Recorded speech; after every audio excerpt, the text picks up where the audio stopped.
कानपुर के real estate कारोबारी मनीष गुप्ता अपने दोस्तों संग गोरखपुर गए। रामगढ़ ताला थाना क्षेत्र के होटल कृष्णा पैलेस के रूम नंबर 512 में रुके और इसके बाद जो हुआ वो अपने आप में एक राज है। दरअसल उनकी संदिग्ध परिस्थितियों में मौत हो गई और इसके बाद से सवाल उठ रहा है कि आखिर वहां उस रूम में उस दौरान हुआ क्या। 3 दावे। पहला दावा है पत्नी का। पत्नी ये कहती है कि पुलिस वालों ने पीट पीट कर हत्या कर दी। दूसरा दावा पुलिस का है। पुलिस कहती है कि वो गिर गए और गिरने से उनकी मौत हो गई। और इसके अलावा पोस्टमार्टम रिपोर्ट में जो बातें सामने आई हैं वो अपने आप में कई सवाल खड़े करती है। नमस्कार, मैं हूं रजत सिंह और ये है यूपी तक। इन दावों के बीच ये जानना जरूरी है कि आखिर अब तक इस पूरे केस में कौन कौन से एंगल सामने आए हैं या कहें कि कौन कौन सी बातें सामने आई हैं। पहला एंगल जो पत्नी का दावा है। पत्नी दावा करती है कि उनके पति की हत्या की गई। दरअसल मनीष की मौत की खबर मिलने के बाद उनकी पत्नी मीनाक्षी अपने ससुर के साथ गोरखपुर पहुंची और वहां पहुंचने के बाद उन्होंने 6 पुलिस कर्मियों के ऊपर हत्या का आरोप लगाया।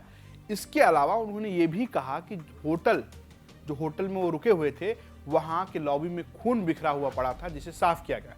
यानी उन्होंने होटल प्रबंधन पर भी गंभीर आरोप लगाए।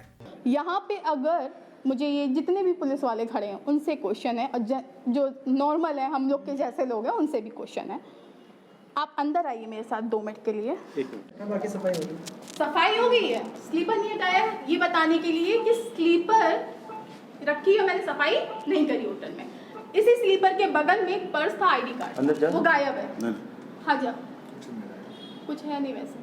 और पूरा ये रूम खून से भरा था, पूरी गैलरी वहां तक बाहर तक जहां आपने वीडियो स्टार्ट किया है वहां से लेके ये पूरा फ्लोर गीला था, खून से लथपथ था। सफाई इतनी कैसे हो गई? वहीं गोरखपुर पुलिस का भी अपना दावा है। गोरखपुर पुलिस ये कहती है कि घटना की रात के दरमियान वो लोग चेकिंग पे निकले थे। दरअसल होटलों और सरायों में जो संदिग्ध लोग रुके थे उनसे उनकी बातचीत की जा रही थी, उनसे पहचान पत्र मांगे जा रहे थे।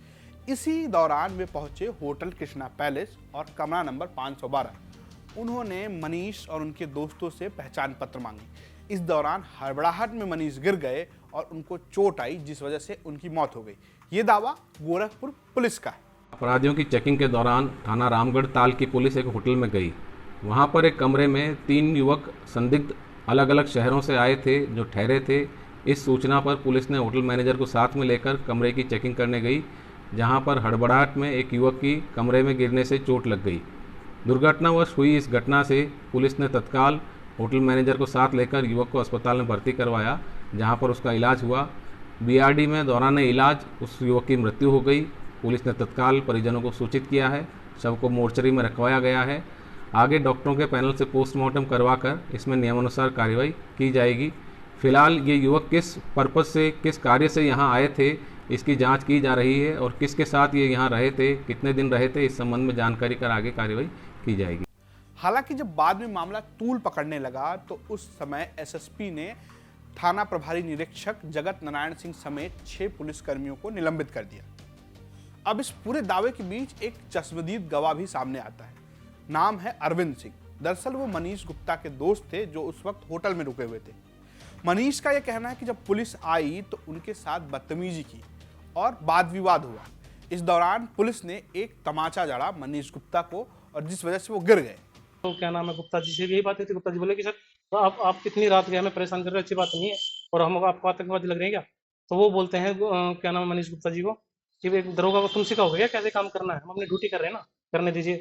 तो मैं बोला मगर सर ये गलत बात है आपकी, इतनी रात गए आप हमें परेशान कर रहे हो, तो ये बात अच्छी नहीं है, आपको सब नहीं देती। तो बोलते हैं मेरे को कि ठीक है तू जब एक रात थाने में रहेगा ना तो तेरे को आप कल आ जाएगी। और क्या नाम है मैं मगर सर ऐसे कैसे थाने में डाल सकते हो, मैंने कोई चोरी तो की नहीं है, मैं गलत काम कर रहा हूँ। सर आप हमारा आप आए हो, आईडी दिखाई हमने, आईडी हमने नीचे भी देखे सर, अब होटल वालों की मर्जी से तो रूम कराया ना। तो सर इस तरह से बातें हो रही थी।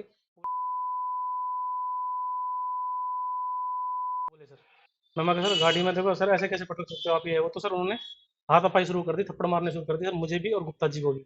लेकिन गुप्ता जी जैसे गुप्ता जी को लगा कि ये बदतमीजी कर रहे हैं, बहस कर रहे हैं और थप्पड़ हाथापाई जब शुरू कर दी तो गुप्ता जी ने डायरेक्ट कॉल कर दिया दुर्गेश दुर्गेश वाजपेयी जी को जो क्या नाम है अपने गुप्ता जी के मित्र हैं, रिलेटिव हैं, मैं नहीं जानता उनको कॉल कर दी कि भैया पुलिस वाले हमारे रूम में ज़बरदस्ती बढ़ गए हैं और हमारे साथ मारा पीटी कर रहे हैं और हमें थाने ले जाने की धमकी दे रहे हैं।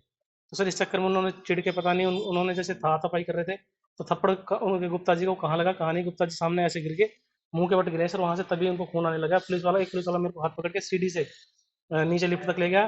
पुलिस, पत्नी, चश्मदीद, इन तीनों के अलावा जो सबसे बड़ा एंगल है वो है पोस्टमार्टम रिपोर्ट की। दरअसल पोस्टमार्टम रिपोर्ट जो सामने आई है उसमें कई जख्म के निशान बताए जा रहे हैं। वो रिपोर्ट अपने आप में पुलिस के बयान पर सवाल खड़े करते हैं। मनीष गुप्ता की पोस्टमार्टम रिपोर्ट में उनके शरीर में 4 गंभीर चोट के निशान मिले हैं। इसमें शरीर के बीच में आई चोट को जानलेवा बताया जा रहा है। मनीष के सिर के बीच में 54 सेमी की चोट आई है। इसके अलावा दाहिने हाथ की कलाई पर भी चोट है। ऐसी आशंका है कि यह चोट डंडा मारने से लगी है। दाहिने हाथ की बाह पर भी चोट के निशान मिले हैं। पोस्टमार्टम रिपोर्ट में बाईं आंख के ऊपरी परत पे भी चोट मिली है।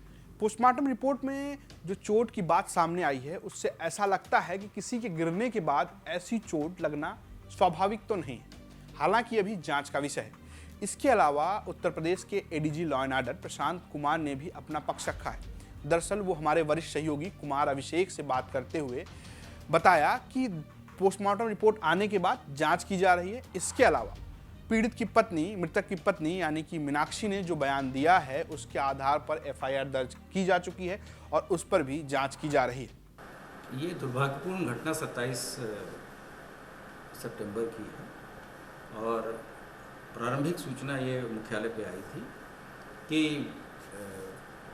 नॉर्मली होटल इत्यादि की चेकिंग कराई जाती है कि कुछ लोग अवैध लोग न रह रहे हैं और उस दौरान एक कमरे में 3 लोग थे और उसमें धरपकड़ के दौरान एक आदमी भागने लगा और गिरने से उसे चोट आई, जिसकी बाद में दुखद मृत्यु हो गई। इस सूचना पे पूरे एक पैनल के द्वारा उसका पोस्टमार्टम कराया गया। उसके बाद से उनके घर के लोग जो कानपुर के रहने वाले व्यक्ति थे जिसकी डेथ हुई और वो लोग गए वहाँ पर, उन्होंने एक तहरीर दी और जिसमें उन्होंने पुलिस वालों पर दुर्व्यवहार का आरोप लगाया और तत्काल इसमें एफआईआर पंजीकृत किया गया उचित धाराओं में 302 में और पूर्व में ही 6 लोगों को स्थानीय स्तर से निलंबित कर दिया गया। इसमें जो मुख्यालय स्तर से निर्देश यही दिए गए हैं कि इस अनफॉर्चुनेट इंसिडेंट में